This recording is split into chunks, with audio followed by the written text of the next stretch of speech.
Bonjour ou bonsoir à tous, vous qui regardez les vidéos, que ce soit le jour ou la nuit, ici DVD Pro Catch. Maintenant, je m'attaque sur un coffret, évidemment, toujours sur la WWE, évidemment. Le seul petit bémol, c'est que ce n'est pas un coffret où on parle notamment des matchs en tout genre, mais plutôt d'un coffret qui est plutôt reporter. Donc, 4 chapitres de reporter sur, bien sûr, The Monday Night Wars Rock and Roll volume 2, et auquel je vais vous le montrer, vu comment j'ai mentionné et spoilé le DVD, enfin, le coffret en quel on va parler. Excusez-moi si j'ai un peu le hoquet ou peut-être un deux doigts de roté, donc excusez-moi, mais je vais vous le montrer tout de même. Donc, c'est sous le coffret de 4 DVD qui est à l'intérieur. Où il y a The Rock à l'affiche, donc The Monday Night War, volume 2, Rock and Roll, connaît son rôle, ou alors Reste à ta place, avec une jaquette qui n'est pas en version anglaise, enfin si, le titre, mais tout le reste qui est écrit est en version allemande, vu comment il y a anglais et allemand en même temps. C'est à l'époque où c'était toujours édité par Fremantle Media International. Donc voilà. En tout cas, je le trouve stylé l'affiche. Enfin, le coffret, je trouve ça stylé. Et les lettres avec les couleurs assez rétro qui va plutôt bien. Là, on voit les photos. Donc, vous voyez, langue anglaise et langue allemande. Auquel c'est un peu écrit en allemand. Il était sorti en 2015. Et auquel il dure 9h51 minutes. Donc il était très très long quand j'ai regardé. Parce que j'ai regardé en une journée, c'était très long. Et peut-être qu'il y aura des choses auxquelles j'aurais oublié de citer dans ce que je vais dire. Mais j'essaierai du mieux que je peux. Auquel je vous montre les CD. Donc voilà. Donc il y a la partie sur Chris Jericho. La partie de la ECW. Une partie sur The Rock et sur tout ce que il peut convenir, de près ou de loin, de mainstream, de la clique et de WCW jusqu'au rachat. Bref, des trucs auxquels ça va être un peu long à expliquer. Et auquel il n'a pas de match du tout, comme je venais de vous le dire, et auquel j'essaye de retirer. C'est pas évident. Voilà.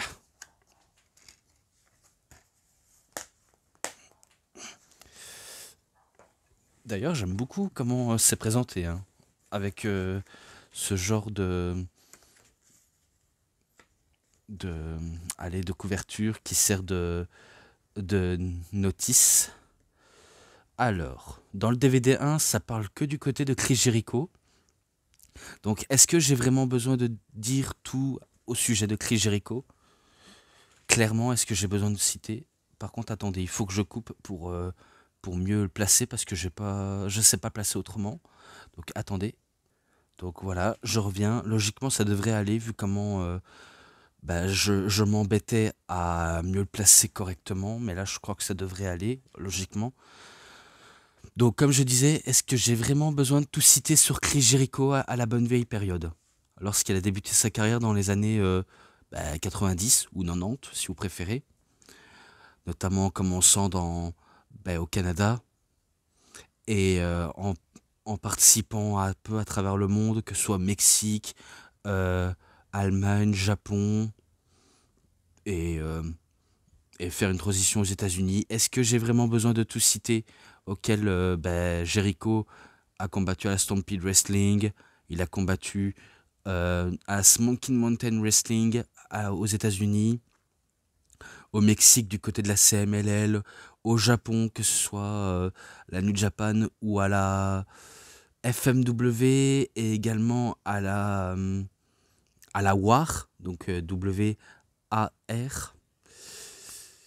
Et je crois que j'ai fait le tour de cela. En Allemagne, ça c'est un peu plus complexe parce que la VXV n'existait pas encore, mais il a combattu en Allemagne. Et après, sans suite aux States, il avait un tout petit peu participé à un show en Californie avec la Triple A, où Cali réunissait les fédérations mexicaines, japonaises et autres. Bref, quoi dire de plus? Jusqu'à ce que la ECW le recrute et il est devenu quasiment une star, à en devenir, je crois, champion télévision de la ECW, qu'il aura détenu pas très très longtemps, vu comment il avait signé un contrat avec la WCW, et auquel c'est la WCW auquel il va révéler son réel talent, notamment ses talents de technicien, de voltigeur, et son côté comique, son côté un peu sournois, auquel ça va fonctionner avec les fans. Et ça, c'était la période auquel j'aimais bien de Jericho. Clairement, j'aimais bien. Je pense qu'il était réellement à sa place. Et jusqu'à ce que, bien sûr, son run à la WCW se termine, même s'il avait quelques bons matchs là-bas, il décidait de tenter sa chance à la WWF, donc WWE. Dans ses reportages dans les 4 DVD, je remarque que la plupart des images auxquelles la WWE a pris, on dirait que c'est quasiment rushé de d'autres reportages, que ce soit de Monday Night Wars ou de tel catcher. J'ai l'impression que c'est un peu rushé. On prend ce qu'on a déjà fait et on met dans un tel DVD. Je crois que c'est peut-être ça, hein, vu comment je remarque tout d'un coup les images auxquelles j'avais déjà vu et auxquelles ils apparaissent dans ce coffret-là. Coïncidence ou juste ils veulent pas mettre de nouvelles images parce que la flemme. Je pourrais pas répondre à ce sujet, hein. Mais après, on sait quoi s'ensuit avec Chris Jericho. Il a une rivalité avec The Rock, il a une rivalité avec Kurt Angle. Il remporte multiples fois champion intercontinental, donc 9 fois. Même si à cette période-là, il n'a pas remporté 9 fois, mais vous avez compris, je cite quand même son palmarès, les titres par équipe auxquels il a remporté, mais surtout le point le plus culminant de sa carrière, c'est quand il avait battu The Rock à un premier temps pour devenir le champion du monde poids lourd de la WCW. Mais surtout, c'est à Vengeance auquel il va avoir la bonne consécration en battant The Rock et Stone Cold Steve Austin dans la même soirée, en devenant champion du monde poids lourd de la WCW à un premier temps, mais aussi WWE. Alors que quelques années auparavant, je crois que c'était dans les années 2000, il avait affronté Triple H auquel le titre était en jeu, auquel il avait battu Triple H par surprise, et que vu comment The Game était un peu mauvais joueur, il décide qu'on lui redonne son titre, vu comment c'était pas dans les bonnes conditions auxquelles il fallait que ce soit être en jeu. Et du coup, Chris Jericho dans sa tête, il était champion, mais pour certains, c'était un champion de courte durée, même si ce n'est pas officiel. Alors que là, quand il a battu The Rock et Stone Cold, là, c'était quasiment officiel. Donc, voilà ce que je sais sur Chris Jericho. Après, on s'ensuit des grosses rivalités avec Shawn Michaels, avec John Cena, avec JBL, Randy Orton. Après, s'ensuit encore avec Shawn Michaels, Rey Mysterio. J'en passe des noms, hein, même CM Punk, etc. etc. hein. Qu'est-ce que j'ai besoin de dire de plus sur CM Punk, si ce n'est que j'ai déjà tout cité, hein. Donc là, j'ai pas besoin de tout citer, vu comment j'ai déjà tout dit à propos de cela, même si je suis pas allé dans les détails dans ce côté-là. Donc Cruiserweight Division, alors que lui, il a triomphé. The Countdown Millennium, c'est quand il a fait ses débuts à la WWF en interrompant The Rock. Bref, voilà, vous avez compris le délire. Jusqu'à ce qu'il y ait Eric Bischoff, une image d'Eric Bischoff qui apparaisse pour dire que c'est la fin de ce programme et qu'on poursuit à l'autre programme, celui sur la ECW. Donc ça avait commencé par la Eastern Championship Wrestling, dirigée par Todd Gordon, qui voulait que ce soit Paul Heyman qui dirigeait cette structure, auquel on sait qu'il y avait Shane Douglas, qui a remporté le titre NWA, en jetant à terre en disant que c'est le nouveau champion de la ECW, donc Extreme Championship Wrestling. Ensuite s'ensuit des gros moments auxquels il y a eu, que des gros moments. Notamment, ils ont fait triompher les fans d'Internet, tous les matchs extrêmes auxquels ils diffusaient, vu comment la télévision n'était pas encore apte à les accueillir, vu comment c'était un peu risqué. Mais ils ont tenté le risque. Ils ont tenté le risque en signant chez TNN, et auquel les fans ne peuvent pas s'empêcher de chanter ECW, ECW, ou alors plus précisément en disant en anglais ici dub, ici dub, ici dub. Donc voilà comment on s'ensuit, et sans le vouloir, ils étaient un peu dans cette petite rivalité avec la Monday Night Wars, donc WCW et WWF, alors qu'avec la WWF, ils avaient quand même une bonne petite relation, clairement une bonne petite relation, et auquel c'était très bien entendu. J'ai pas à vous mentir de tout cela. Et ensuite, chacun a pris son chemin. Même si les catcheurs étaient, entre autres, bien utilisés, la plupart. Je pense notamment à Sabu, Rob Van Dam et Tommy Dreamer. Mais sinon, quelques-uns étaient là que pour apparition, tout simplement. Clairement, tout simplement. Même s'il y a plusieurs images auxquelles j'avais déjà cité dans Rise and Fall of ECW, ou un peu dans la Monday Night Wars, même si la WWF avait volé les idées de la ECW, la WCW c'est pareil, alors que les catcheurs, quand ils apparaissent à la WCW, on les considérait comme comme des clowns, en disant ah, qui c'est ce gars-là, on connaît pas. On regarde pas du catch hardcore. Ici c'est pas la ECW, ici c'est la WCW. Ah, ici c'est pas la ECW, ici c'est la WWE. Donc voilà comment la plupart pourraient le traiter ainsi. Ensuite ils ont eu leur premier pay-per-view à la ECW, donc Barely Legal, et que voilà, tout s'ensuit jusqu'à ce qu'ils se fassent acheter par la WWE en 2001. Voilà, tout simplement, en même moment que la WCW. C'est tout ce que je peux dire. Ensuite, une image de Eric Bischoff. Voilà, voilà. Et là, le reportage sur The Rock. Oui, clairement sur le Rock. Auquel j'avais pas compris les trademarks au début, mais ça se marquait. En plus, c'est dans le DVD 2, hein, quasiment dans le DVD 2. Dans le DVD 2, excusez-moi. Donc, Der Kring Wild Electrizand. Donc, si j'ai bien compris, The Most Electrifying Man in Sport Entertainment. Est-ce que j'ai besoin de tout citer sur The Rock? Est-ce que j'ai clairement besoin de citer alors que j'ai clairement tout déjà cité sur lui, en disant que oui, il vient de lignée de catcheurs samoans, qui est sa famille, mais que lui, son modèle, bien sûr, c'était Peter Maivia et Rocky Johnson, Soulman. Mais au début, il n'était pas destiné à devenir catcheur, vu comment il s'était lancé dans le football américain, notamment en faisant ses études en criminologie, jusqu'à ce qu'une blessure à l'épaule vienne un peu mettre un terme à sa carrière de footballeur américain. Même s'il était rétabli, il pouvait aller jouer dans une autre ligue, mais ça ne s'est pas passé comme prévu. Il était tombé fauché, il n'avait que 7 dollars en poche, et auquel il demandait à son père, qui était un peu déçu de l'échec de son fils, qui voulait faire du catch comme son père, auquel son père était un peu contre au début, jusqu'à ce qu'il accepte. Donc The Rock, à ce moment-là, il se mettait à s'entraîner, à se muscler, à montrer ses compétences dans le ring, et auquel, après des passages à la Memphis de la structure de Jerry Lawler, il est directement lancé dans le grand bain à la WWE.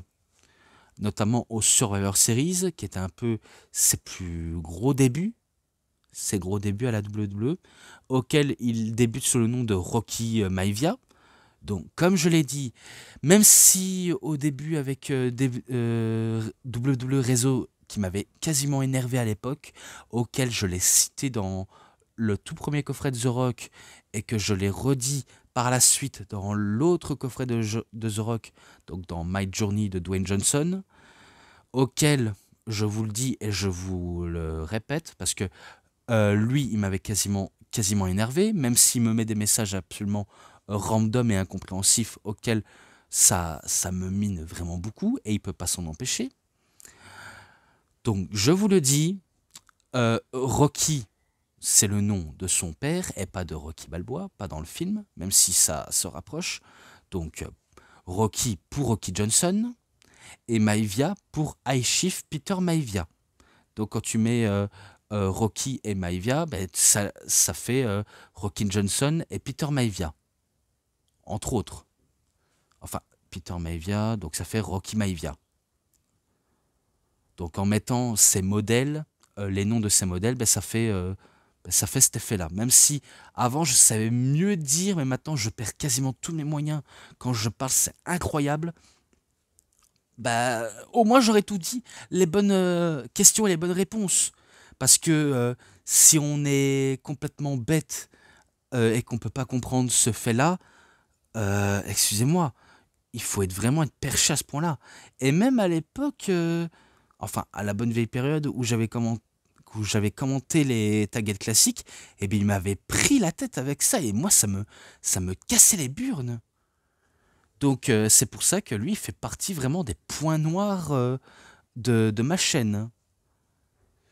Et malheureusement pour moi c'est pas un secret. Donc c'est vraiment ce genre de type de personne auquel je préfère même plus prêter attention, vu comment c'est à cause de ça auquel je préfère m'arrêter. D'ailleurs, vous avez remarqué, souvent avant, à la bonne période, je mettais des vidéos parce que ça me plaisait. Mais maintenant, bah, ça me plaisait plus de trop sortir des vidéos parce que vu comment je dois un peu me préserver, je dois un peu me ressourcer, mieux regarder, et que maintenant, je sors des vidéos, ce qui me plaît. Et même si je ne sors pas de vidéos, vous avez au moins des vidéos auxquelles j'avais déjà fait qui vous attendent. Vous pouvez les observer si vous voulez. Même si je ne cesse de répéter, ou alors je ne dis quasiment presque jamais, mais abonnez-vous à ma chaîne, likez mes vidéos, partagez si ça vous plaît, parce que ça m'aiderait beaucoup. Même si ça vous plaît pas, ou alors vous trouvez ça un peu long, un peu encombrant, je comprends. Je comprends parfaitement. Mais au moins, ça me servirait de soutien. Après, si vous voulez commenter, libre à vous. Hein. Libre à vous si vous voulez commenter ou pas du tout. Je ne vous force pas du tout. En passant à The Rock, certes, il était face, il avait remporté le titre intercontinental, mais auquel il avait quand même des chants Rocky sucks, donc Rocky est nul, Rocky craint, auquel certes il avait un tout petit peu mal pris, malgré tout le talent qu'il avait, certes les fans a basculé dans l'attitude era et n'est quasiment pas fan de son personnage, chante des chants Rocky sucks ou encore Die Rocky Die, qui veut dire meurt Rocky meurt. Et ça aussi ça m'avait énervé quand lui il m'a encore sorti en disant des menaces, ouais, parce que lui il qualifie ça de menace alors que c'est pas clairement une menace. C'est en gros le public, tellement qu'ils ne sont pas fans de son personnage, chante se fait Die Rocky Die pour l'air de dire faudrait que ce personnage n'apparaisse plus sur mon écran. Faudrait que ce personnage ça s'arrête ici. Donc en gros la mort d'un personnage pour faire revivre un autre gimmick. Donc voilà pourquoi je disais ce terme-là. Parce que non, ce n'est pas des menaces. Parce que si c'était des menaces, le lutteur en question ne lutterait plus jamais. S'il était sensible. Mais là, c'est pas du tout le cas. C'est pour dire, on n'en veut plus, on ne t'accroche pas à toi. Un peu comme avec Roman Reigns. Un peu comme avec Roman Reigns à la bonne vieille période, où il se faisait quasiment huer.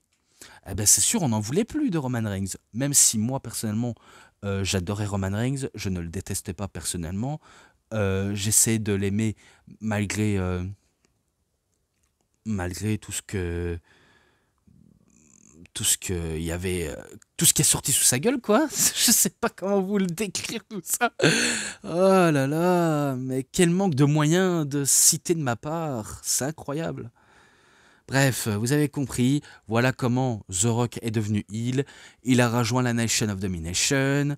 Il en est devenu le leader en éjectant Ron Simmons, qui est Farouk. Ensuite, il va monter d'un cran, quasiment monter d'un cran, en devenant The People's Champ, vu comment il était passé du côté des Face. Mais jusqu'à Survivor Series de 1998 ou 98, eh ben, il remporte le titre du monde de la WWE en battant Mankind de manière controversée. Un peu le Screwjob, un remake du Montréal Screwjob, si vous voulez mon avis, en devenant The Corporate Champ, en devenant quasiment heel, à la solde de Vince McMahon.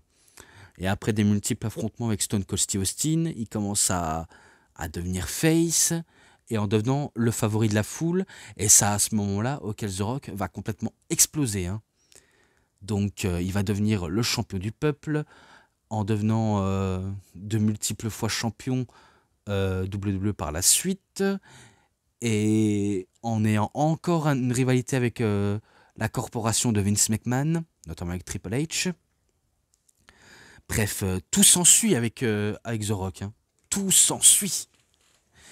Et auquel il deviendra encore plus populaire en dépassant même les frontières du catch, vu comment Hollywood était déjà séduit par ses talents d'acting, ses talents de comment manier le public en les menant en bateau, notamment avec ses fameuses catchphrases qui les a transcendés, vu comment ces catchphrases, c'est lui qui les, qui les manie, hein, il les manie quasiment. Qu'est-ce que vous voulez que je dise? Si ce n'est que ces paroles sont devenues cultes, comme You're gonna roll, Shut Your Mouth, Just Bring It, The People's Champ, The Brahma Ball, The Latest Smacking Down. Celui qui va expédier tous ces têtes de nœuds au SmackDown Hotel, vu comment le terme SmackDown, c'est lui qui l'a inventé.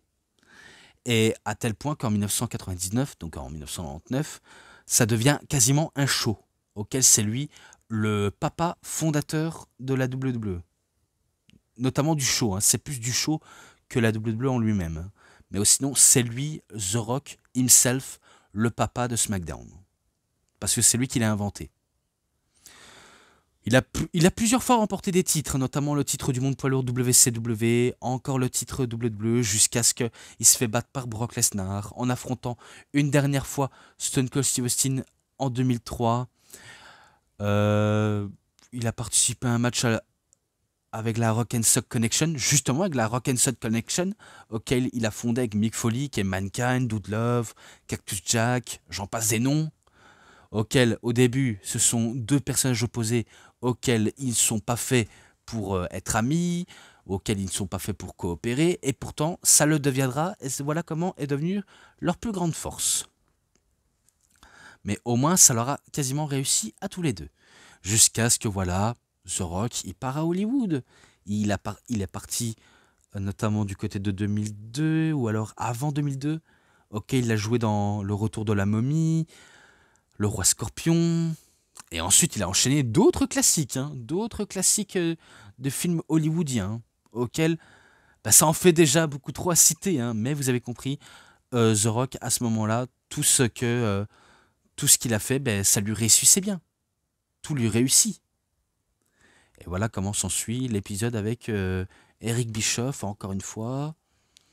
Ensuite, je crois ça parle de division féminin dans la partie 2, encore une fois.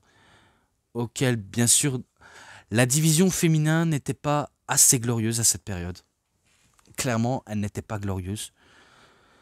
Même s'il y avait quelques catcheuses talentueuses comme Alundra Blaze, Bull Nakano, Luna Vachon. Ensuite, il y a qui encore à cette période? Ça, c'était pendant la nouvelle génération, mais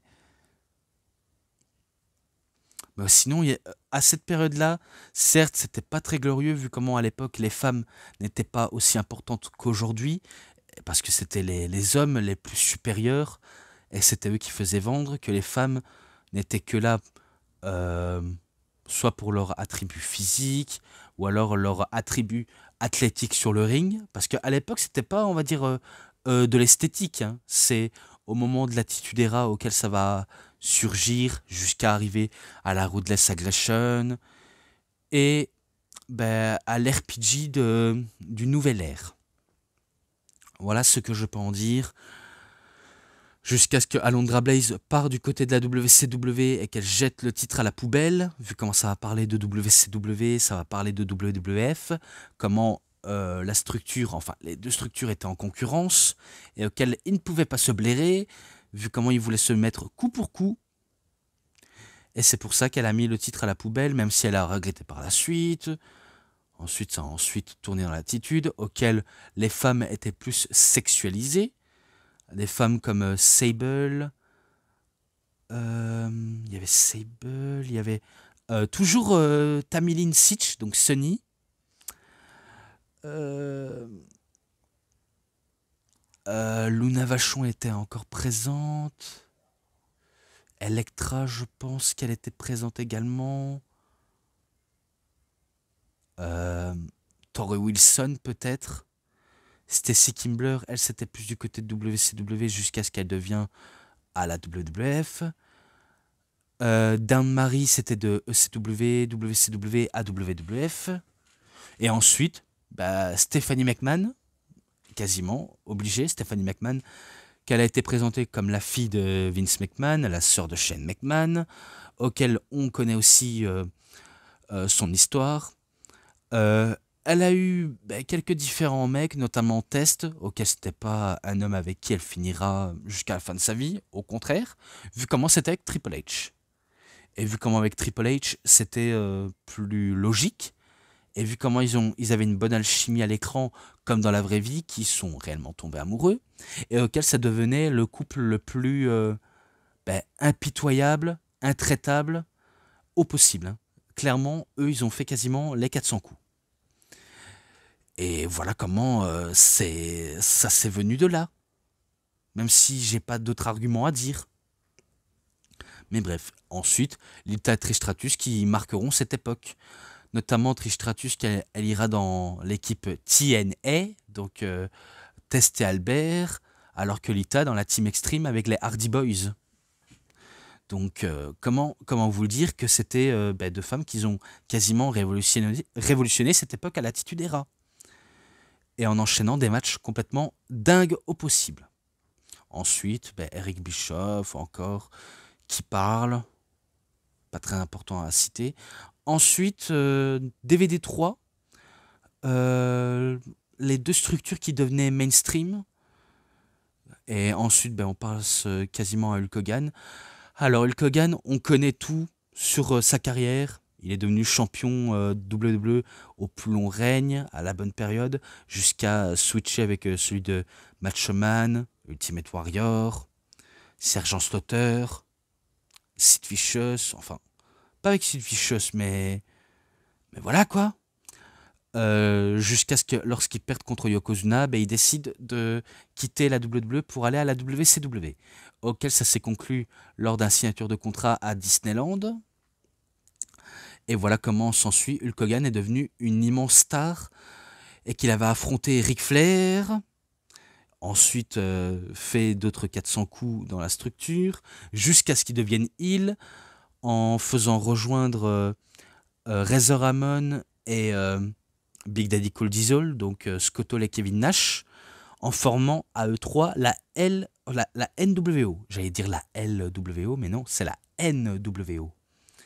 Donc The New World Order, auquel ça va révolutionner le monde du catch, ça va révolutionner la WCW, à tel point qu'il va battre la WCW, enfin, elle va battre la WWE, donc du côté de Raw, en termes des rankings, donc des audiences.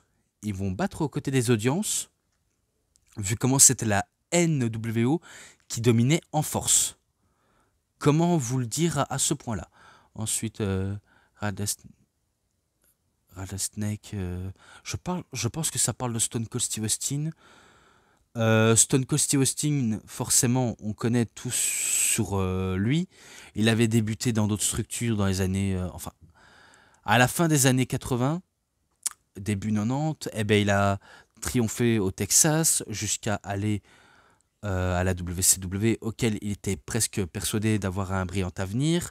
Finalement, fut brisé quand Bischoff l'a renvoyé.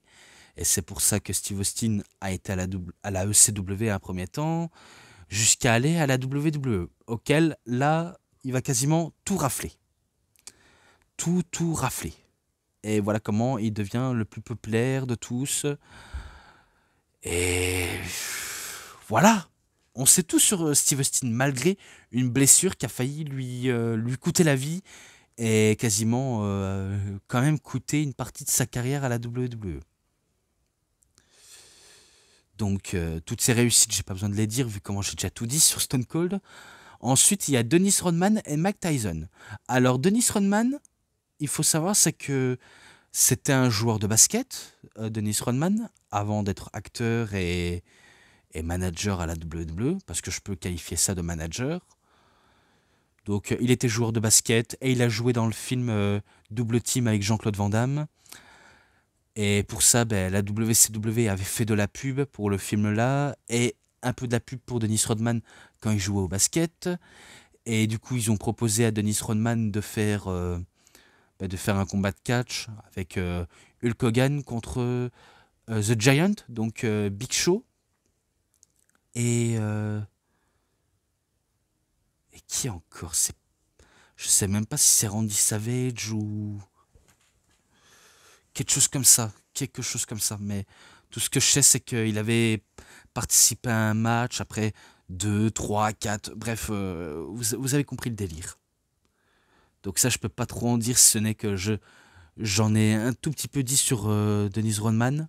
Pas beaucoup, mais j'en ai dit. Ensuite, ben, Iron Mike Tyson. Vu comment Mike Tyson, c'est un peu la WWE qui l'ont un peu recruté, entre autres, et que on sait que Mike Tyson est un boxeur. Donc à la WCW, ils ont fait venir un joueur de NBA. Eh bien, la WWE a fait venir un boxeur. Donc Mike Tyson, qui est réputé pour être le mec le plus badass au monde. Et c'est pas pour rien qu'on l'appelait The Badass Man of the Planet. Bien avant que Ronda Rousey lui pique sa catchphrase, parce que c'est lui le premier et pas Ronda Rousey. Et aussi, on sait qu'il est connu pour mettre KO violemment ses adversaires, notamment quand il a mordu l'oreille de Evander Holyfield.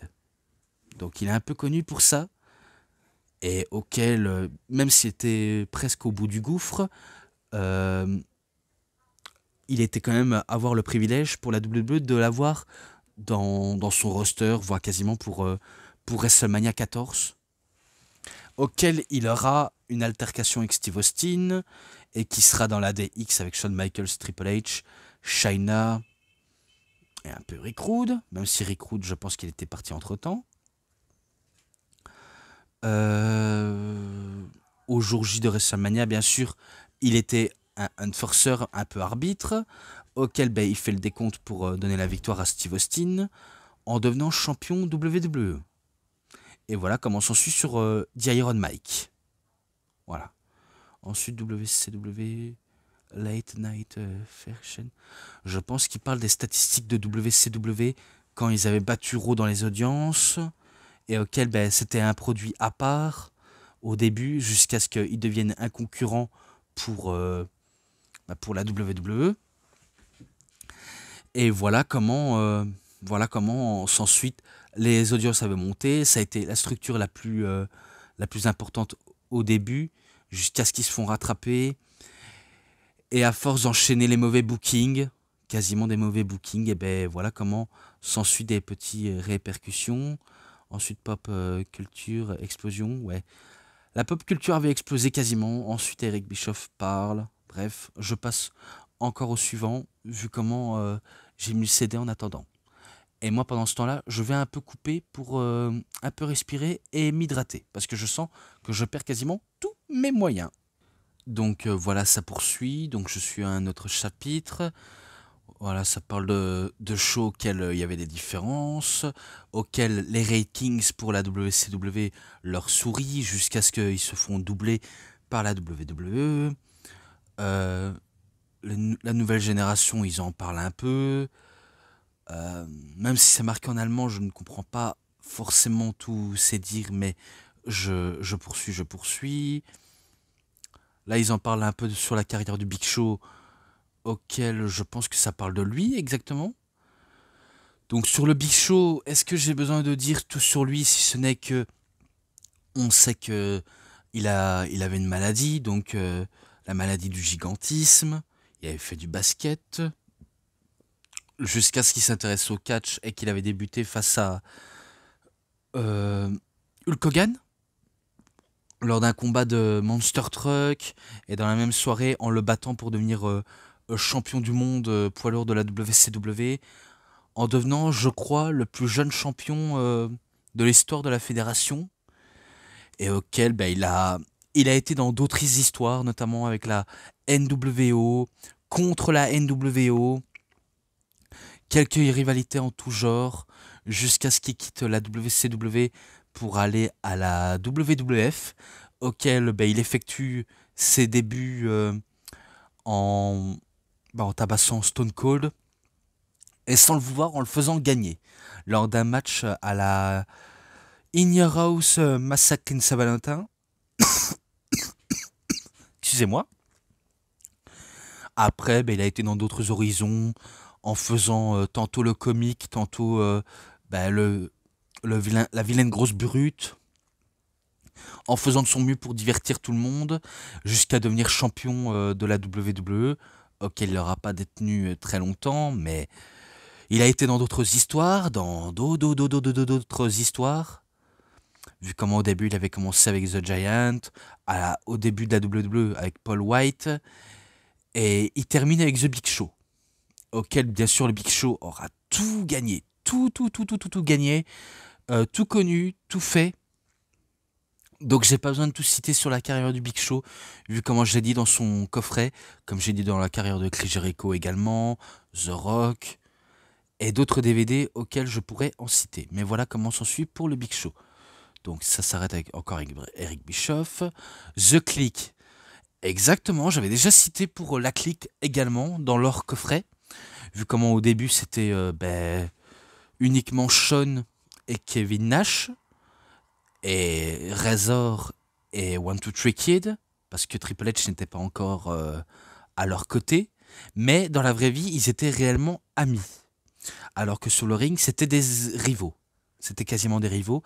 Et le leader de cette clique, c'était Shawn. C'était lui le leader. Même si à l'époque, il était connu pour avoir une mauvaise réputation, réputation de connard, réputation de mauvais augure. Jusqu'à entre-temps, il s'est repenti. Mais à l'époque, c'était autre chose. Hein. Ensuite, Triple H, en tant que Hunter Hearst Helmsley, est revenu à la WWE, enfin, fait ses débuts. Il est venu, il les a rejoints à leur côté. C'était un clan en coulisses politiques très dominant. Ils avaient tout le monopole de décider sur certains angles, sur certaines victoires. Bref, ils avaient, euh, ils avaient un peu le pouvoir entre leurs mains. Ils avaient quasiment tout le pouvoir. Ensuite s'ensuit l'incident du rideau, l'incident du curtain call, auquel les gentils et les méchants sont en train de casser le kayfabe en plein public, enfin en public, vu comment il y avait le match entre Kevin Nash et Shawn Michaels, auquel bien sûr Shawn avait battu Nash, et que il y a Razor Ramon et Triple H qui les rejoint, et du coup les quatre hommes se faisaient un quadruple hug. X-Pac n'était pas...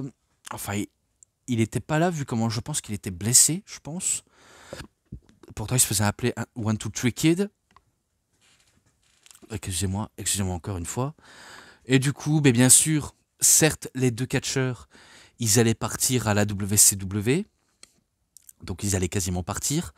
Vu comment Shawn était le champion et qui pouvait pas être sanctionné, mais auquel Triple H allait se faire punir. Donc sur l'histoire de Triple H, ça on le sait, vu comment il était descendu en très bas de l'échelle, en subissant des défaites, humiliation par humiliation, et que ce dernier était conscient de ce qu'il a fait, était pas très légitime, ça il était conscient, mais au moins ça l'a pas arrêté, quasiment ça l'a pas du tout arrêté. Vu comment, vu comment on sait tous sur Triple H, il va remonter en force, devenant champion intercontinental, devenant King of the Ring, devenir champion de la WWE, en remportant le Royal Rumble, en étant les premiers dans la plupart des domaines, hein. Quasiment dans la plupart des domaines, c'est un peu le premier. Donc ils ont basculé dans la dégénération X, Shawn Michaels et Triple H, alors que du côté de Nash et Hall, ils ont basculé dans la NWO. Donc s'ensuit des petits clashs, parce que non seulement Raw et Nitro se clashaient, mais les structures des fédérations se clashaient également. Et parfois les catcheurs se clashaient pour de vrai. Alors que je pense du côté de la clique, c'était du clash maîtrisé. Par exemple, quand Nash il cite le nom HBK, ben, c'est un petit clash de rien du tout, à part que c'est juste un petit clash de passage auquel on sait qu'ils sont réellement amis. Donc c'est que par galanterie. Et que ça n'empêche pas non plus la DX de leur clasher par la suite.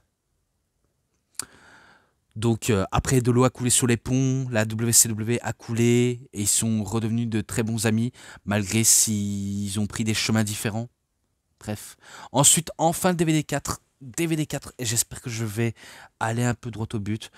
Donc, de l'affiche entre Hulk Hogan et Ric Flair qui vendait du rêve, Eric Bischoff qui prenait le monopole, même si au début du reportage, on citait que Ted Turner, Vince McMahon et un peu Polyman, mais si on peut aller vulgariser ça un petit peu plus près, on peut citer Eric Bischoff, Vince McMahon et Polyman.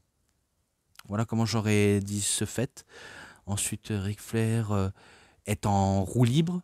Donc, c'est quand il clashait Eric Bischoff et qu'il n'était pas content à peu près de son traitement, mais que ça ne l'empêche pas de faire ce qu'il a envie de faire, vu comment il avait dû faire pour faire ça. Fatal Father. Et je crois qu'on parle aussi un peu de son fils David Flair, je pense. Vu comment il était à peu près dans ce genre de moon, même s'ils avaient fait un Forceman 2.0, un nouveau départ pour la structure et un peu pour l'équipe. Et dans ce genre de reportage, on remarque qu'il y avait Chris Benoit qui apparaît. Et même si on ne cite pas son nom, mais on montre bien les photos, enfin, l'image de la personne, alors que vous savez bien qu'il est blacklisté, que normalement sa tête devrait même pas être montrée, vu comment on connaît sur la carrière de Benoît, et que ça a finiment entaché. Mais bon, j'en passe des trucs. Encore avec Bischoff. L'autre chapitre, ben, ça parle d'un reboot de la WCW, je pense. Quand Eric Bischoff repart, eh ben, il revient, mais ils font venir quelqu'un qui venait à la base de la WWE, donc Vince Russo, auquel c'était lui le booker à la WWE, et que c'est lui qui a basculé tout le monde du côté de l'Attitude Era. Ensuite, on vient des embrouilles, des changements de départ, un reboot dans la structure. Comme j'avais dit, donc ils avaient qualifié d'une nouvelle génération de The New Blood. Donc c'est un peu des jeunes un peu prometteurs qui veulent avoir une place dans la carte. Et de l'autre côté, ben, The Millionaire Club. Donc ça, ce sont ceux qui ont tout réussi et qui sont devenus des figures de proue, comme Ric Flair, Hulk Hogan, Sting, Macho Man et Bret Hart et j'en passe. Donc sur le Montréal Screwjob, j'ai pas besoin de dire vu comment tout est cité dedans. The Figure Poke of Doom également. Et d'autres segments un peu cultes. Mais après, les moments qui a marqué, c'était ben, Goldberg, ok, il avait marqué la WCW, mais aussi quand Vince Russo avait décidé de changer la donne, et bien, il avait décidé de faire tourner heel, et par la suite de le faire tourner face, comme si de rien n'était. Mais surtout, quand il décide de faire de Sting un heel, bah, ça n'a pas eu l'effet escompté, si ce n'est que c'était bah, du mauvais booking. Jusqu'à ce qu'il a une embrouille avec Hulk Hogan à Bash at the Beach et qu'on voit Jeff Jarrett se coucher devant le Hulkster pour que ce dernier remporte le match. Et du coup, bah, ça crée tout un bordel, quasiment tout un bordel. Tout est dit dedans. Et aussi, le bordel avec Vince Russo qu'il a causé, bah, c'est quand il a fait devenir champion David Arquette, donc l'acteur qui a joué dans Scream, auquel c'était un peu une mauvaise idée et que c'était problématique. C'était une insulte au business, c'était une insulte pour les catcheurs, jusqu'à ce que lui-même devienne champion du monde, ce qui est encore plus une insulte par la suite. Et il est aussi connu pour avoir fait des stipulations assez random, notamment un match de poteau auquel on doit récupérer du Viagra, si j'ai bien compris, une caisse auquel il y aurait soit un objet, soit un récompense ou un titre, auquel ben, ça c'était son idée à lui, des kendo, des contrats, une viande, ce que c'est, bref, tout ça vient de son côté ben, un peu bordélique, notamment un match auquel on doit récupérer sa mère euh, du haut d'un transporteur à palettes, si je me trompe pas. Vu comment ça vient pas de la TNA, mais ça vient de la WCW auquel Vince Russo avait idée pour Marcus Bagwell, donc Buff Bagwell, de faire ramener sa mère, mais de récupérer sa mère en remportant le match. Je croyais que c'était suspendu à un poteau ou sur une cage à requins ou sur un crochet. D'ailleurs, en parlant de ça, il y avait Dominique Mysterio qui avait parlé des idées qu'avait la WWE lorsque son père Ray était en rivalité avec son tonton, qu'il appelait tonton Eddie Guerrero, auquel, normalement, quand il était jeune, Dominique, il devait se faire suspendre à un crochet pour que les deux catcheurs aillent le décrocher et devenir bah, le père officiel. Et ce n'est pas moi qui dis ça, c'est Dominique, vu comment il avait déjà été cité dans... Je crois que c'était dans un podcast de Logan Paul ou d'un autre podcasteur, mais il en parlait. Il en parlait, Dominique, et du coup, ben, vu comment il en parlait, ben, c'est vrai que c'est une idée de merde de la WWE. Et là, c'est pas son idée à lui, hein. Parce que si vous dites que c'est une idée de Dominique Mysterio, vous vous trompez, parce qu'à cette époque-là, il était très jeune, il pouvait pas comprendre comment ça fonctionnait, à part qu'il a vu des catcheurs quand il était jeune. Mais là, c'était plutôt les idées de WWE, auxquelles c'est un peu mal vu, ça aurait fait scandale. Et heureusement qu'ils avaient fait l'histoire d'une mallette avec un contrat. Heureusement, parce que s'ils avaient fait ça, ben, ça aurait été inhumain de leur part, surtout pour un jeune garçon de l'époque. Donc, il a eu bien fait d'en parler, Dominique. Je trouve que c'est assez courageux d'en parler des sujets auxquels c'était une anecdote qui était un peu fascinant à suivre. Mais voilà, au moins, on sait déjà tout. Ensuite, pour le dernier chapitre, vu comment Eric Bischoff parle encore, mais on peut appeler ça la mort de la WCW.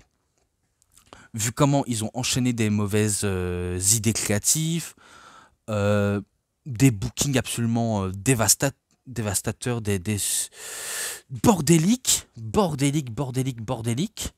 auxquels ça n'avait plus de sens, tout n'avait plus de sens. La WWE leur surpassait, vu comment les rankings avaient monté pour Raw, et c'est comme ça comment Raw, au fil des années, a commencé à détruire la WCW, même si la WCW a tenté de se relever malgré le reboot, ben, ça ne s'est pas passé comme prévu, rien ne s'est passé. Ça a encore plus tué la WCW qu'autre chose, vu comment pour la WWE ça leur réussit, alors que pour la WCW ça leur réussit pas du tout. Donc tout n'avait plus de sens, clairement tout n'avait plus de sens, jusqu'à ce que Vince McMahon achète la WCW et ECW, Et pour WrestleMania 17, eh bien, ils ont dû payer le WrestleMania pour lui. Et que Nitro, même si c'est le dernier match, eh bien, il y avait un dernier match entre Sting et Ric Flair, auquel Sting a préféré de ne pas être à la WWE pour éviter de se faire enterrer, vu comment il s'était fait enterrer en 2015. Et que la plupart des personnes se sont fait enterrer par la suite. C'est pour ça qu'ils ont fait un angle d'invasion qui était ridicule, qui était clairement pas au-dessus des attentes. Ensuite, NWO qui arrive à la WWE, Eric Bischoff qui arrive du côté de Raw. Et voilà comment se conclut tout cela, vu comment j'ai plus rien d'autre à citer. Et ensuite, Bischoff parle encore. Donc moi, je pense que j'ai tout dit sur ça et que c'était pas facile à tout dire d'un coup. Clairement, c'était pas facile. Mais au moins, du fait que je le dis, c'est le plus important. Mais que dire de plus? J'ai essayé d'être attentif au plus possible, surtout quand je regarde un coffret comme ceci. Mais vous avez remarqué, il n'y a pas de match. Hein. Clairement, il n'y a pas de match. Il n'y a que des documentaires, mais au moins, j'espère que ça vous conviendra. Donc, j'ai pas besoin de noter, j'ai clairement pas besoin de noter, à part que je pourrais citer le documentaire et l'ensemble. 4,5. Allez, je mets un 4,5. Ça peut largement suffire. Mais au moins, ça conclut cette vidéo. Donc, c'est tout pour cette vidéo de review. C'était des DVD Pro Catch. J'espère que ça vous aura énormément bien plu. Et si vous avez aimé cette vidéo, vous savez ce qu'il vous reste à faire. Likez la vidéo, commentez, partagez, abonnez-vous à ma chaîne et cliquez sur la petite cloche pour avoir plus des notifications et des prochaines vidéos. Et moi, comme d'habitude, je vous dis bonne journée, bonne soirée à tous. Au revoir tout le monde pour une prochaine vidéo. A plus à tous les fans de catch. Allez, bye bye tout le monde.